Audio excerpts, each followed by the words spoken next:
All right, welcome to the Internet of Things. This is a joint session between Centrelink and a vendor that works with them. It is Risk Sense. Okay. The two gentlemen that are going to get up and speak, I've worked with them a little bit on the phone here. I'm also a major client of Centrelink. I'm going to have them do a little quick bio of what they do so that you understand what they do, but we're going to jump into it. This is going to be broken up into basically two presentations, and then I'm going to interject what we do at Highline that actually uses a lot of the stuff that's going on here. So as you are paying attention to this, you're going to get feedback from a school district perspective. And if anybody just walked in, raise your hand and I'll make sure I get around to you. Mark, should I use this speaker too?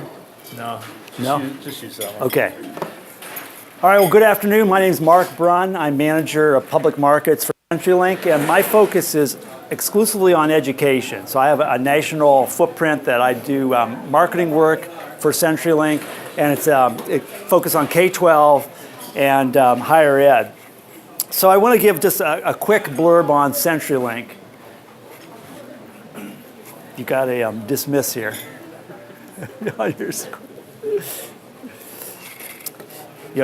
Most of you may know Centrelink as a result of the acquisition of Quest that came into the Centrelink fold. But Centrelink originally started as just a really small rural telco in Monroe, Louisiana. Monroe is known for what? Anybody? Come on. Duck Dynasty? Duck Dynasty? Okay. So you get the idea of the type of employees that we pulled from in Monroe. But they were very successful, financially just a powerhouse. We were able to acquire a number of companies. So you look down at the bottom, they acquired the company I was with at the time, Embark, and then acquisition of Quest that most of you are probably familiar with since you're from Portland, Seattle, or these areas. But since then, going beyond the telco space, we've acquired Savvis, which was a leading co-location company, the second largest colo company in the US, with a really heavy emphasis on financial services. And then acquired Tier 3 out of Seattle, a cloud company, which put us into that space. And since then, it's kind of rounded out that portfolio with acquisition of Cognilytics, which is a big data and analytical company, and Data Gardens, which provided a DR as a service component to our portfolio, and most recently, a company just in April, NetAura. So Centrelink is an $18 billion company, 48,000 employees, a pretty substantial size. Was a Fortune 150, 158. And we do business with 98% of the Fortune 500. So I'm trying to figure out what 10 we don't do business with, because we have so many plays in action that it's hard to figure out who we don't do business with. So I want to talk about the Internet of Things, and I mentioned this to someone at lunch, and they said, I hate that term. And I do too. I think it's an overused, abused term. And so this session today is to try and set the ground of what it really means, give you a framework for understanding, but also then talk about what you need to be thinking about at your districts and your schools and the organizations that you support as this becomes more or less a tidal wave that's going to overtake you. And it has a significant amount of K-12 applications. So we'll spend some time talking about that. We'll talk with Mark about what his district is doing to prepare also. So Winston Churchill called Russia a mystery inside of enigma. And Aruba has called the Internet of Things a riddle of physical devices wrapped in an enigma of protocols protected by a hairball of security. That pretty well sums it up, what it is. So think about the potential of the Internet of Things. Here's some numbers that Gartner has thrown out. They said by 2020, so 4 years from now, there will be 25 billion connected devices. And most of those will be in your district, somewhere hidden in a closet by the band teacher or someone who's brought those in that you don't know about, right? The growth is 35% annual growth a year, 50 billion gigs of data annually produced by the Internet of Things collectively, and 2/3 of it will be applications that you will be involved in, education, consumer type applications. The other third will be more industrial. So your friends who work IT in facilities that manufacture things are not exempt from the Internet of Things. They will also see a huge component of the Internet of Things in their business. So think about the disparity. The Internet of Things is connecting a 80,000-pound semi and driving it to less than a pinhead device that's under the skin monitoring blood sugar. That's all considered the Internet of Things, a very wide, disparate topic. So many things fall under it, and that's what makes it so confusing. But it is a disruptive technology, and the next 5 years, it's going to be the new Amazon or Snapchat or WhatsApp. It's going to be disruptive to every industry, including K-12. Now, the good thing about K-12 is you're probably going to be a little bit on the tail end of being disrupted, but you will be disrupted by this. And so we want to talk again what you should be thinking about, what plans you should be putting in place in your 5-year horizon, what you should be doing to prepare for the Internet of Things. So this is a model that I like to use about the Internet of Things. And just to briefly go over it, there are things which are sensors, devices that are providing information. And then there's a ingestion unit, which gathers, not indigestion, but ingestion, gathers all that disparate data. And then it goes to an analytical component where a decision is made. Turn something off, increase something, stop doing something, or send a message to do something different. That's basically what the Internet of Things is, those three components. So if you are trying to just frame things together, just try to do it within one of those three. The sensors, the platform by which the sensors materials are ingested, and then a decision-making component to it.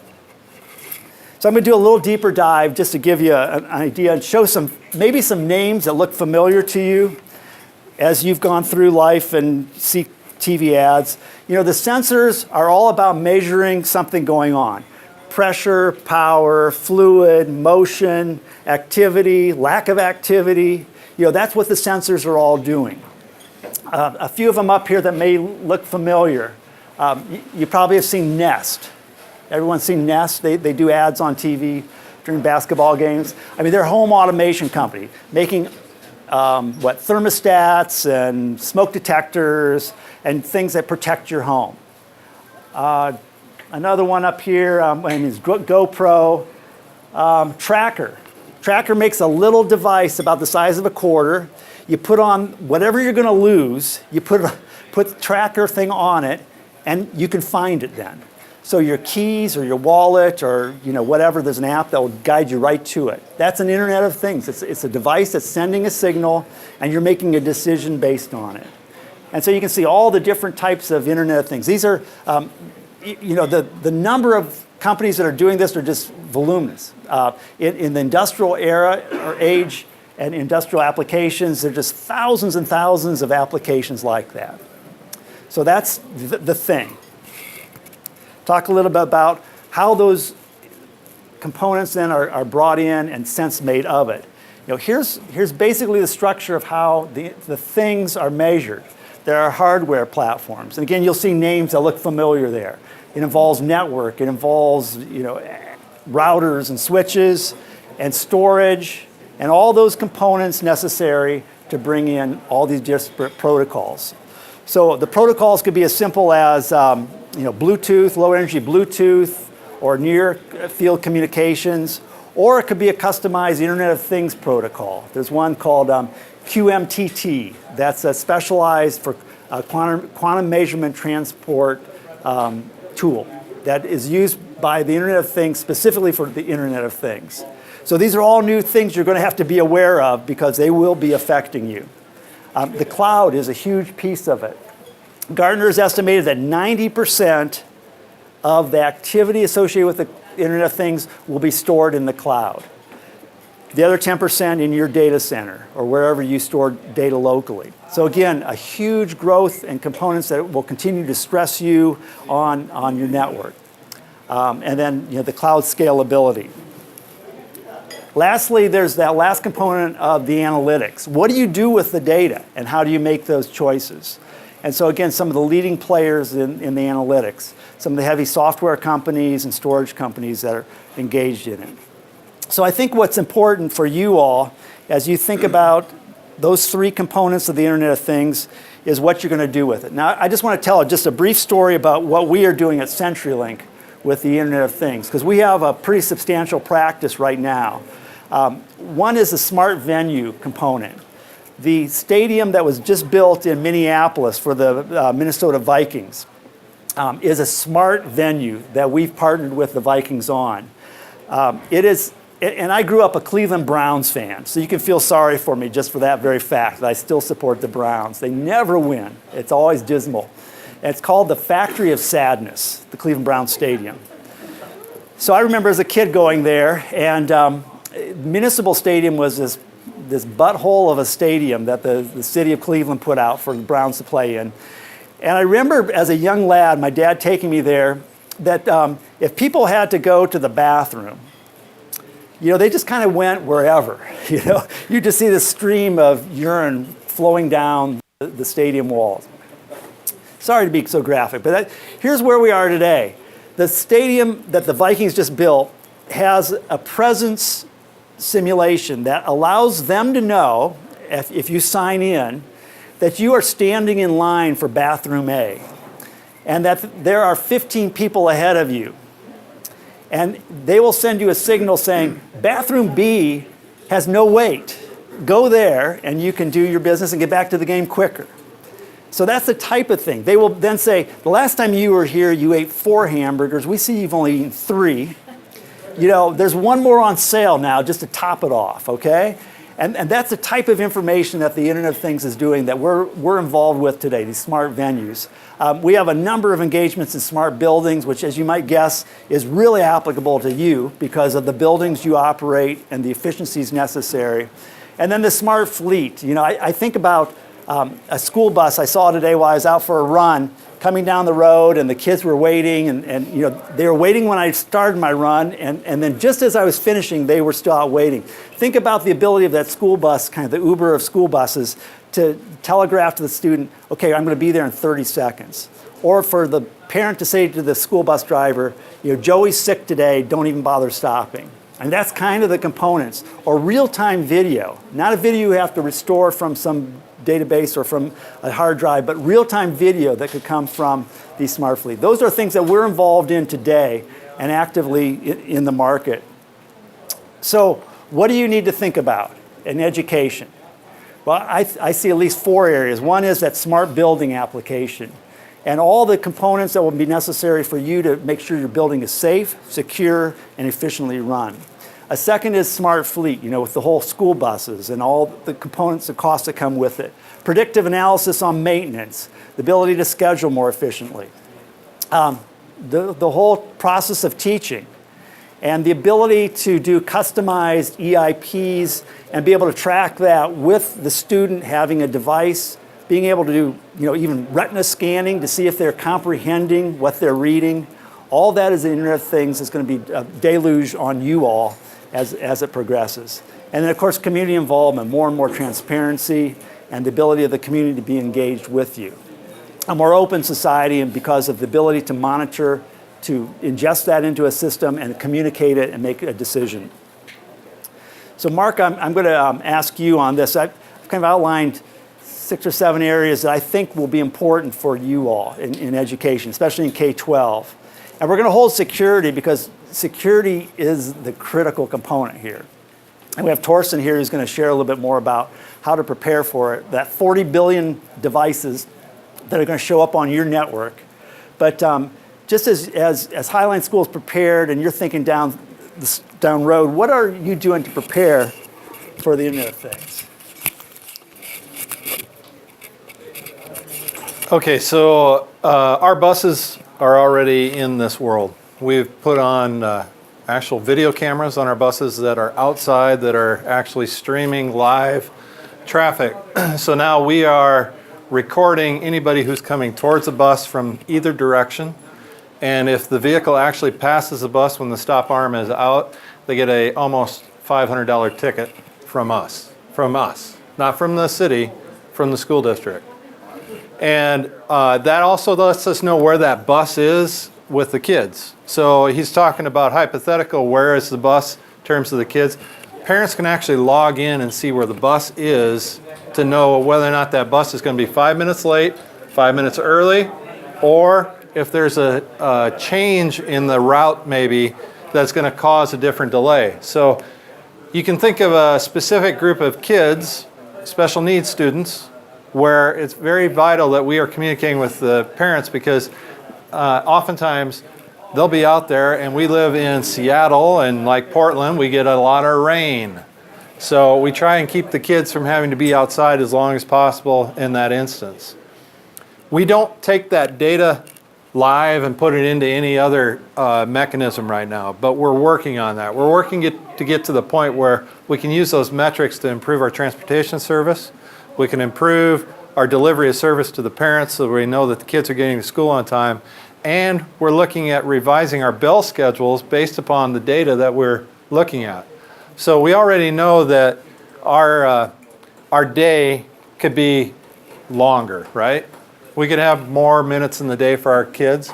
We're actually thinking that we might be able to shift times a little bit, improve transportation a little bit, maybe extend the day a little bit so that we can get more instructional time out of things. Highline is also we're not a one-to-one district. I do have 8,000 Chromebooks out in the schools. I have 8 schools that are one-to-one, and it's a gambit. Okay, I've got some Windows devices, I got Chromebooks, I've got Droids, I've got iPads, I've got MacBooks. Honestly, I don't care what device they have anymore. I will look at the standards of that device and give them standards, but it's what the teacher, the school, and the kids need that drives what we purchase. Predominantly, it has been a purchase of Chromebooks recently. With that, I get into a lot of different areas because I send devices home. I have 5 of those one-to-one schools actually take their devices home. Last year, you might have heard me talk about a product that I was using where I had 4G service at home for the kids. So when they took that Chromebook home, if they didn't have internet access, they had internet access because I had the device equipped. Well, we found out after that whole year of trial that we had 7% in one building, 8% in one building and 9% in another building that did not have internet access at home. And it didn't seem logical, cost effective for me to put a SIM chip in every single phone or every single device. So now what I'm in the process of doing is I've been working with a cell carrier to put the chips at the library media specialists, and the kids can come check them out. All they have to do is pop it in. Their Chromebook lights up with the Wi-Fi that I have provided them with. In addition, that Wi-Fi routes everything back to me. So everything goes through my filter, and if it's a Chromebook, I use GoGuardian. It gives me access to see everything that's going on. In fact, I get geolocation of those devices. So if they do go home and they happen to get accosted or the device gets stolen, I actually have tracking. I can call up the local municipality, the police, and I can say, I've got a rogue device. Here was last known location. They're not going to go searching for it necessarily, but there's potential that they could. So for me, data means everything. In fact, while I'm here, I'm paying attention to work because we have the SBA going on right now. And I just put in new E-rate access points, 1,200 of them, and I've got 5 schools that are dropping today while they're testing because it's too much capacity going through. And it's because we found out that we need to upgrade our software. Eddie, Tim, pay attention. You might need to do that same thing. So honestly, folks, I'm not here to tell you anything other than I use Centrelink Services. It allows me to get that data. I do have 2 incoming pipes coming into me. I have a 10 gig coming in from one of their competitors, and then I've got a 1 gig coming in from CenturyLink.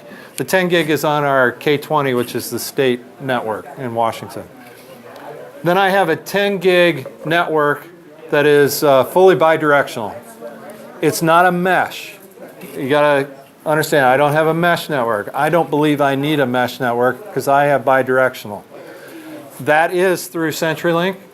And so I have roughly 22,000 devices that are on my network at any given point in time. And I could have anywhere up to 80,000 users on my network at any point in time. because I don't stop these or cell phones. So if a student comes in with a cell phone, they can jump on my Wi-Fi because their mom and dad paid for it. You know what? I don't stop it. I will route it through my system for SIPA compliance, but I don't stop it. So the next thing is very important for me, which is the security side of the house. And I'd like to go ahead and get you started. You want to get yours up and running? Yep. And then while he's going there, understand that CenturyLink and my relationship is based on trust. And I've had CenturyLink for a number of years. I have ventured off and used other carriers. I will say that CenturyLink is the most responsive to me and for my needs, my district's needs. And if you have any questions about their service, you can certainly ask me and I can give you candid responses off camera. Thank you, Mark, and thank you, Mark. It's a pleasure to be here. I think we heard a lot about Internet of Things and the benefits it brings to the school districts, the school itself, as well as the students. But unfortunately, there's always the flip side, correct? There's the security aspect of these things. And so I don't envy you guys being in your position to suddenly dealing with a far more complex ecosystem. Who of you has an Apple Watch? Raise your hand. You just extended your attack vector. When we think about that, your school might get a grant to put in a new heating system, which most likely will be intelligent heating system. Suddenly, it's no longer your job just to protect your network, but suddenly you're getting pulled into the decision-making process on a heating system. Because in reality, it's opening up your attack vector. So this is fundamental for you. This is a brand new challenge that you face, and I know most of you don't have a huge staff that you can rely on. So it's really something that's coming down your way where you have to find ways, where you have to leverage technology to really assist you in making the right decision to defend against attackers. And you're not just dealing with cyber criminals, but you're also dealing with students that want to show off that they can break your network.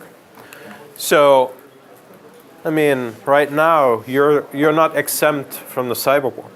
Right now, you're under major attack. There's a huge wave going on where cyber criminals go after school districts and schools. They take your ransom. The recommendation by the FBI is pay. We can't help you.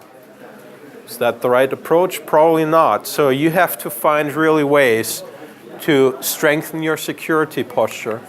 And so there are security facts out there. If you would have enough stuff, if you would do things right, yeah, you could prevent things. If you would not just focus on the network layer, but also on the application layer, you would minimize the risk of exposure, and you would fulfill the regulatory compliance requirements that are put on you. But there's a reality, and the reality is that if you have been lucky and you have the right funding, you put in a lot of security tools, scanners, antivirus, whatever. But unfortunately, all of these tools are silo-based. If you look at each of these tools, produces hundreds of pages of reports, and then it's up to you or your team members, if you're lucky to have one, to really comb through the data and try to connect the dots. And that's a very time-consuming process. And even the largest organization like Target, they cannot fulfill that requirement. When Target got breached, they had best-of-breed technology in their environment, all these tools through the alerts, but at the end of the day, the reports that they send out to the outsourced team in India was overwhelming for them. They couldn't get through all the data. They couldn't see the needle in the haystack. So it was a third party that found out that they got breached. So you're in the same boat. You're not any different than any of the large corporations. And so even if you figure out how to get all the data together and you determine what vulnerabilities exist in your nowadays complex ecosystem, you still have a struggle because it only gives you an insight into what's happening in your organization. It doesn't tell you much about what's going on in the wild. And that's an important factor. If you don't know what's really going on in the wild, you might misalign your resources and they fix vulnerabilities that in reality don't matter because no hacker is going after them. So it's very important to put things into context. And all of these factors, all of the above, is really leading to an approach which we call reactive mitigation. That's kind of, to poke some fun, it's like a whack-a-mole game, correct? You look what's coming up, putting the fire out, and then moving on. It's not something where you take a proactive stand. But that, in reality, is something that you should take. And in this context, it's very important, especially now that this, through Internet of Things, the ecosystem is expanding. You can no longer just focus on your network environment, which a lot of vendors stress to you. Do this first, that's your first perimeter defense, and you focus on this. But with students carrying new devices, new applications into your environment, you also have to look at the application area. You have to look at this. And now with Internet of Things carrying even more critical aspects into the game, it's very important to look at it. If I have a heating system, let me check out if that application exposes anything else to my network, and I have to look at this. So at the end of the day, we have to take a holistic stand and really look at the entire computing stack. But again, how do we do that without having the right staffing? Big, big challenge. Another thing is, who of you is using scanner technologies to try to figure out what are the vulnerabilities? Anyone? Okay. So you know that in this case, you're focusing on CVEs. It's something that's determined by the National Vulnerability Database, and everybody looks at this. But one of the problems is that we just conducted research where we looked at when a vendor, like in this case, it's Red Hat, publishes a vulnerability, to the time it takes to publish it on the NVD database, that can sometimes be 20, 30, 40 days. During that time, even though you rely on your scanners that have the CVAs embedded, you're flying blind. You're exposed in reality to a zero-day vulnerability. And so you have to also look at, as I said earlier, context. In 2014, there was a lot of talk about the poodle vulnerability. There was a flaw, an outdated technology stack in a lot of websites. And it exposed people to a man-in-the-middle attack. I personally was a victim with my friends at AT&T Mobile. Their website was exposed. So people were able to grab your access credential, do an account takeover, order phones, change first your email or mailing address, and ship phones to a different mailing address based on your credit card if you had it on file. I don't have credit cards on file. I still pay with checks, so I wasn't exposed. But it shows really that if you focus on this, poodle vulnerability was rated 5.5. So it would have ended up here on that graph. Most organizations, because they're overwhelmed with vulnerabilities, they don't even move a finger if it's not a 7 or above. Well, if I overlay that with data that really showed me that at that particular time there were ongoing attacks that leveraged that vulnerability, I had a malware kit that was applied to that and made it exploitable and reachable, would that change your mind? Most definitely. You would completely realign your resources and fix that vulnerability first. So currently, that's the approach that we're taking. Disjointed, very slow, and very complex in the way that we're dealing with.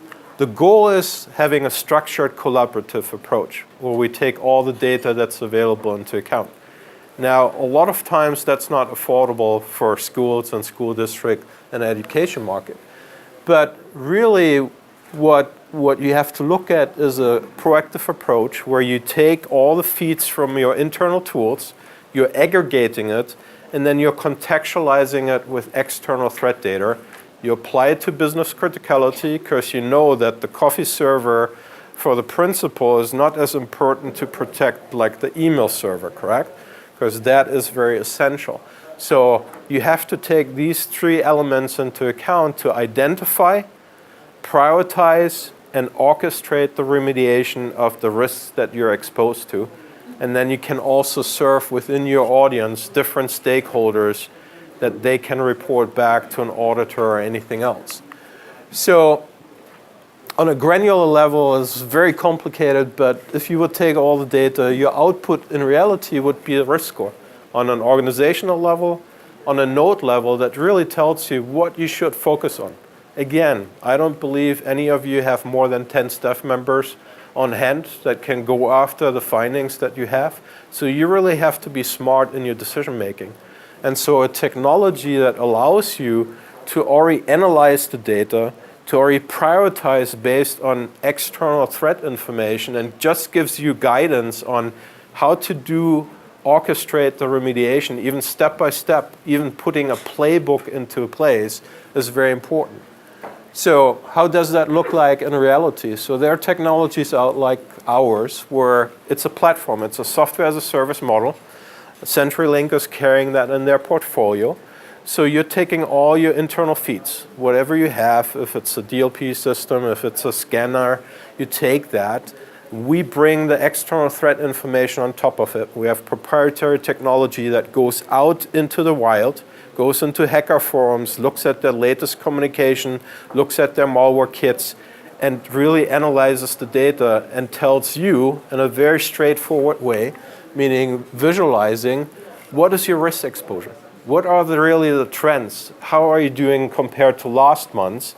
And what your actions really meant? Did that have any impact or not? And last but not least, you can even look at the kill chain. What are the exposures within applications and cut off that kill chain? And so ultimately, you're able to assign tickets to your members. One person might look after servers, the other one might look after applications. You can assign it and you can track easily. Even when I'm at the school district level and I'm collaborating with different schools, I can use that as a collaboration tool, which is very important. And another important thing is really that you should not believe that applying a patch solved the problem. That's a shortcoming of many, even the largest organizations. You would have to revalidate if your patch was effective or not. And here again, you wouldn't have to spend the labor. The tools that you're deploying is bringing back the results to see, did that vulnerability disappear or not? And it would be reported in the system. So it gives you really straight up information at your fingertips that you need to make decisions. And so we have been at this for many years. We're a spin-off of New Mexico Tech, which is one of the leading cybersecurity schools in the country.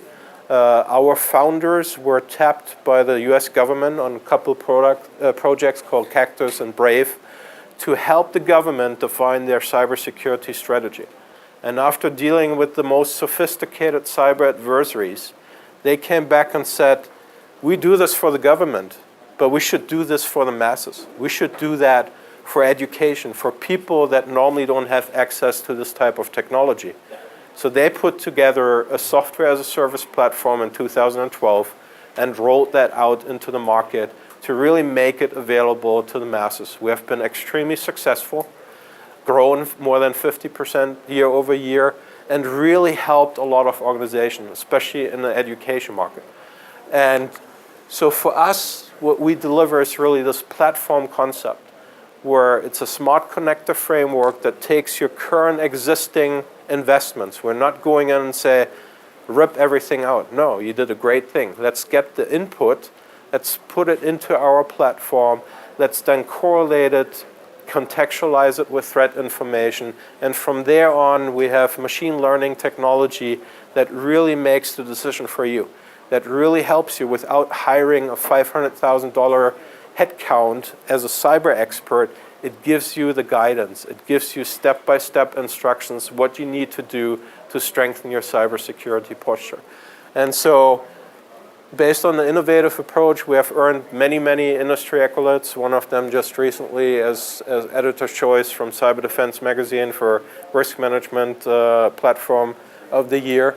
And so we would hope that really we're here after the session to engage with you, to learn more. What are your challenges? Are they the same that we outline here? And how we can work together as a team. And Mark talked about a trust relationship. That's what we're looking for. It's a two-way street. It's not just us telling you how to do things, but really learning from you what are your particular needs to even fine-tune the solution better and make it more successful. I don't need this. Okay, folks, so what am I doing to try and look at security? 3 years ago, how many of you went out to the garages and saw Jack Maynard do a presentation? Anybody here remember that one? Okay, that was an awesome session, wasn't it? So if you don't know who Jack Maynard is, he's spouse of Sandy Maynard, former board member, and Jack will do an intrusion detection for school districts. Fortunately, he stopped doing that. So I have a friend that wants to do that, but I can't get it through the hoops at the school district. It's just too many things, too many issues for me to do. So I'm actually looking to engage Centrelink in something on this same order to actually do a full intrusion model. And we talked on the phone about it, and I'm not at that point where I can engage them yet. But I can see that with up to 80,000 devices sitting on my network at any point in time, I don't know what's going on. I have a feeling what's going on. I have a pretty good idea of how much bandwidth we're using. I know where we're going. I know our top sites. I know the kids who are bypassing all of our filters going around it. I mean, we are constantly looking at the proxy avoidance. In fact, we have a Palo Alto, I actually have two Palo Alto 5050s that are on the core. 10 years ago, I bought the first Palo Alto 4020. It was the best damn investment I ever made. It really was. The sheer exposure of that data that I got out of there gave me the opportunity to see things that I hadn't seen before.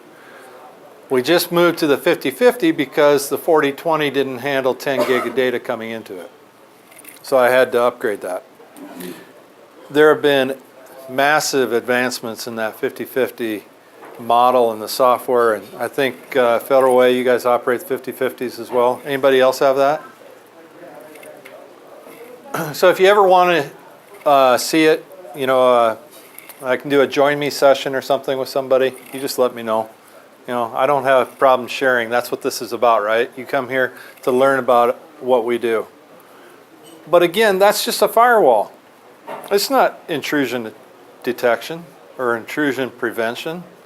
And so I need to find those holes in my network. I need to find those spots where the kids are root hacking me and I don't know it. You know, how many of you were watching the ACPEnw thread not too long ago and somebody said, the kids are turning off the projectors in the middle of the conversation? You know, the kids, they're just sitting there with their phones, you know, they're playing around. But what are they doing? They're messing with the teacher. They're messing with the rest of the learning. And I'd like to be able to stop some of that stuff, but I also like the organic part of that where the kids are learning and so are the teachers, right? Now, they may be frustrated and we may have issues with the teachers. Is that truly a intrusion? Is it truly a hack? Not so much, because they're just going IR in or some other way into the device. Now, when they take over the teacher's machine, that's a different story, because I don't need keyloggers and other things sitting on the network, and the kids are smart enough to do that. And we catch that quite often. What we catch more of is the teacher doesn't understand that the two ends of the network patch cable don't go into the two ports on the wall. Okay, so we have more issues there, and we have to do some training. But I'm headed towards having all of my staff get to the point where it is untethered. So that means I'm going to be putting something on the projector that allows them to project remotely. So now I've got another device that's sitting there that potentially could be a gateway in. Then I've got a tablet, and that tablet goes home with the teacher and comes back. There's a potential that they go home and what do? They may have a Windows tablet, comes back corrupted. iPads I don't have as much concern over. Galaxy tabs, I'm still learning. We still have some issues there where people don't know what they're clicking on, and I assume we're going to start seeing some exposure there. I just encourage you to think through those as well and talk with these gentlemen about the opportunities that Centrelink has to offer you as a client, as a business partner. They can provide services for us. And I'm sure if I talk to Marty Levengood, who's their boss, he would probably say, the more the merrier jumping on, and if there's a way that he can help out ACPE, he would try and help us out. So think about that. Now we want to open it up for questions, because we got about 15 minutes left. Yes, sir. I had a question about security and about being a target and risk. All right, come on up. Actually, this is also kind of for more of a district standpoint. Oh my. So, how big of a target do you feel that you are? And to reference the example of Target, they have data in there, credit card data, customer information that can be flipped over into cash. And so that is a real, I mean, that's a revenue generating, piece of cheese that they have. Now in the school district, we don't have necessarily. We have lots and lots of data. So how do, comparison, in those situations, I feel like a big target, like a bank, target, credit institution, a school district, the data that we hold on to, aside from the obvious ransom component, which that's an issue, that data being stolen, is that really, do we feel like we're targets from that standpoint? Okay, so I'm kind of gonna throw this back a little bit.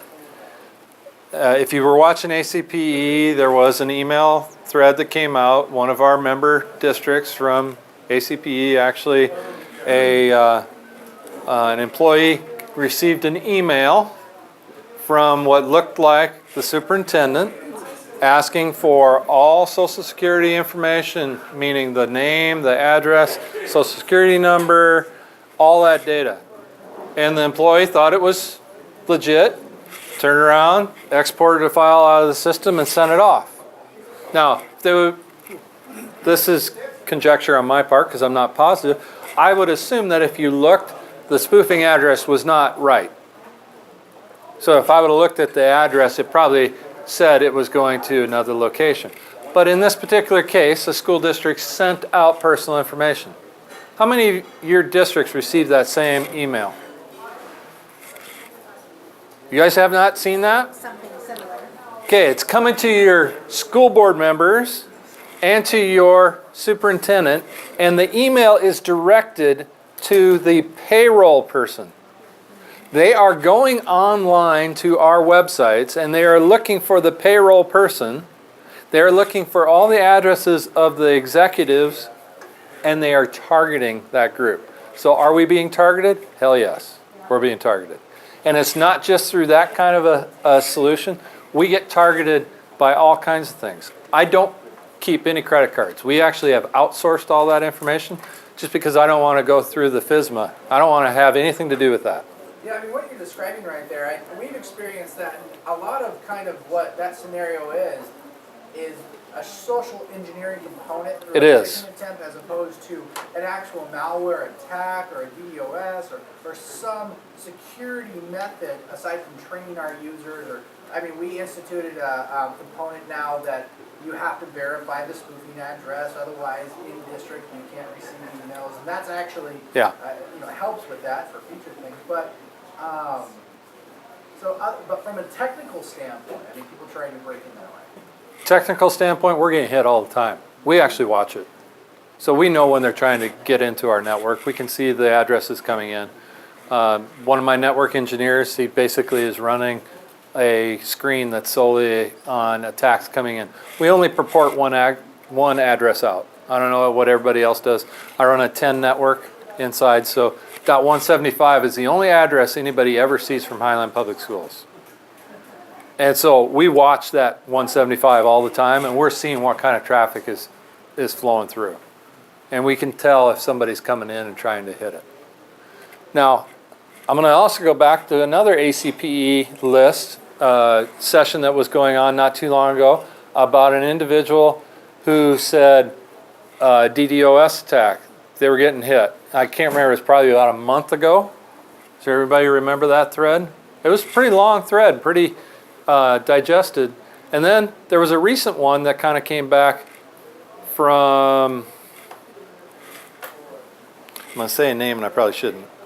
Was it Glenn Wickham had one? Or Garen Shannon? Garen Shannon, that's who it was. At Pullman Public Schools, and they were getting hit. So yes, we get attacked all the time, and we're looking at that. I mean, I am very, very careful about everything that we do in terms of access, and I walk that fine line because I'm trying to be open too. So a lot of people have thought about, and I've thought about this one quite a bit, is do I turn my district into a VPN in district? So when you're in district, you have to VPN in and then you're inside my network. Otherwise you're open. You don't reside anywhere inside my network. It's just basically traffic in and out through a switch. But if I VPN it, then I know who's inside and I can control those people inside and what they have access to. Mark, can I add to that? Yes, sir. Because I see your point about the lack of credit card information, but from a national standpoint, we're seeing more and more DDoS attacks, especially during test period. I don't know how that works, but all of a sudden the network goes down. So that component, there have been a number of ransomware attacks, surprisingly, on school districts who have no money. Why are you thinking about going after school district so they're taking control of the network, the data, and saying you're not getting it back until you pay us something. And lastly, then there's the whole element of student data information that parents get a little itchy about if there's, Johnny's information is made public. So especially in the South, for some reason, there's a significant amount of attacks going after student data information that we're seeing. So it's a wide array, not necessarily going after credit card information that you don't have, but just so many different ways they can come at you. And the key is, as you add devices onto your network, through the evolution of the Internet of Things, it's just going to be more and more. That's why we've partnered with RiskSense to be to bring in for that specific instance. They're a phenomenal company that brings a wide portfolio, kind of rounds out our significant portfolio to do so. I wanted to make another comment. So on any given day, you might think that the data that you're holding might not be important. As an isolated data point, that might be correct. But if you're dealing with sophisticated attackers, like state-sponsored attackers, they're not looking at an isolated data point. They're looking at the big picture. So they're retrieving some information about a diplomat's children from a school. At the same time, they're retrieving information from a government agency that that person works for. And they're puzzling the pieces together. So don't underestimate the data that you're holding in your school districts. They give a very sophisticated attacker a lot of additional information that they can leverage, not just in their attacks, but also to use against individuals. So keep that in mind. Any other questions? Don't hold back. I don't.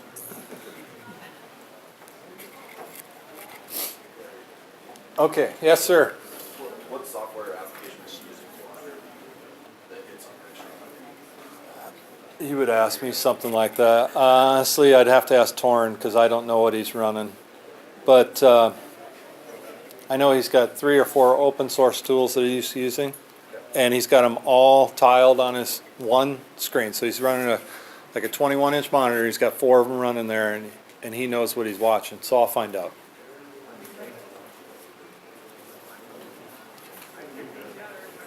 Other thoughts? Okay, first, before you get up and start moving around, was this a helpful session for you?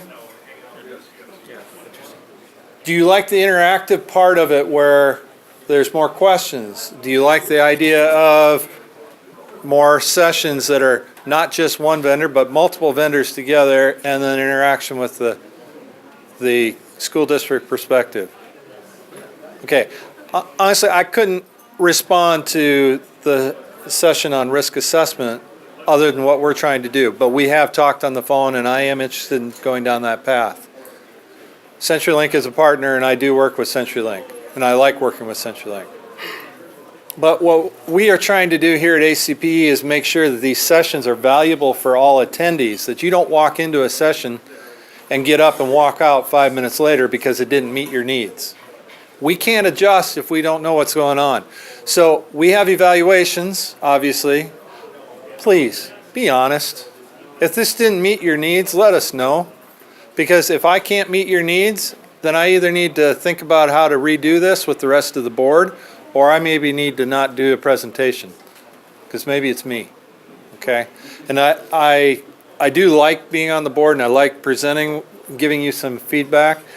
If you have questions for me, obviously you can hit me up at mark.finstrom@highlineschools.org. Twitter, #CTO_Mark. I have another session with another company called Guide K-12 here in a little bit, which is, the title says location, location, location. It's a little bit more than that, folks. This is exposure into the data that these guys might not want you to see on the network because it's data that has other things. Like I have polling data, census data, SIS data. I have everything related to my school district on a map, a physical map, and I can actually tell you how many kids live in a residence. I can tell you their ages. I can tell you everything about them just by clicking on a dot on a map. I can also find out where my students are in relationship to my area. I have 5 cities in unincorporated King County that I serve up in the Seattle area. And I can look by site. I have 42 schools. I know where those kids are based on those 42 schools, where they live. How many of them are McKinney-Vento that drive up to 60 miles a day to go to their same school?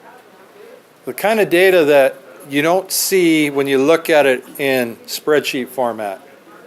So if you're interested in that, it's going to be in the middle classroom over there. It's called Location, Location, Location. It's Guide K-12. And you guys have to wrap up a little bit about what services you have. Yeah. Well, what I want to suggest, Mark, is maybe we can use you as an example. Guinea pig? No, an example. An example. Not today, but Oh, for yes. doing a risk assessment and then share it with your audience here. I'm So good that with that. lessons learned and what we Don't came tell from it. Sean. I don't want to scare him. But we'll be over. We have a table over there. My colleagues are sitting all over there. 2 in black shirts, 2 in white shirts. I'm not sure what that means. Wave. So make sure you come visit us. They're over in Mallards tonight, and they're in the hallway as you're going back to the back area. Okay, so look for the Centrelink. To get to the bars, I Yeah, understand, it's on the right? way to the bar. Okay, so you'll see us. Don't forget, there's some food over here and drinks, and thank you all. Thank you very much.